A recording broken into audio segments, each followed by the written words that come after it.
কাকা আসসালামু আলাইকুম। আচ্ছা এটা কি লাগে আপনার? এটা আমার ছেলে। আচ্ছা এটা কিভাবে মানে এটা বাবা মিথ্যা কথা বললেন আপনি, এটা আমার ছেলে। এই টাইফয়েড জ্বরতে পড়ে গেছে, আগে হাঁটতে পারতো, চলতে পারতো।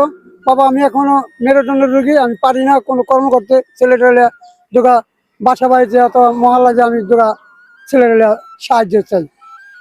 কার কাছে আমি সাহায্য চাওয়া পাই না, কোনো নেতা পাতার কাছে সাহায্য চাওয়া পাই না। এই পর্যন্ত আমার ছেলেটার কোনো বয়স্ক প্রতিবন্ধী কার্ড আমি পাই নাই।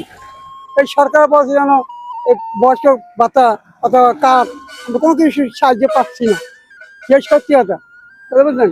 এই জন্য বাসা বাসা যে আমরা আল্লাহ সাহায্য চাই, নিজে ঘর করে চলি, ঘর ভাড়া দিই, ছেলে চালাই, ছেলে অসুখ হলে ছেলে দেখি, বুঝলেন।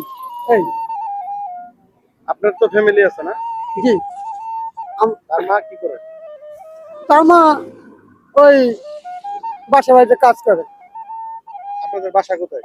8 নম্বর দেশের বুদ্ধি বাড়ি? শেরাজপুর। আচ্ছা এই ছেলেটা কথা বলতে পারে? জি। তোমার নাম কি বাবা? মোহাম্মদ শুক্কুর। আচ্ছা তুমি কি জন্ম থেকেই প্রতিবন্ধী? না, টাইপের। টাইফয়েড জ্বর থেকে। আচ্ছা তুমি কি হাঁটতে চাও? হুম। আচ্ছা আমি জানি না এই রোগের ট্রিটমেন্ট আছে কিনা। যদি কোনো ভাই এই ভিডিওটা দেখে একটু কমেন্ট করে জানান, তাহলে আমার পক্ষে অনেক ভালো হবে। এই বাবাটা চিকিৎসা করতে পারবে। আপনি কি চিকিৎসার জন্য চেষ্টা করছিলেন? জি জি জি হ্যাঁ, জি। কত টাকা লাগবে জানেন? এরা বলছে যে ভাইরাসে পালিয়ে গেলে কমসে কম 10 লাখ টাকা লাগবে। জি। আচ্ছা ঠিক আছে, সকলে ভালো থাকবেন, সুস্থ থাকবেন। আসসালামু আলাইকুম। খুশি আছেন? জি, আলহামদুলিল্লাহ রাব্বিল আলামিন। আল্লাহ আপনার তৌফিক দান করুক।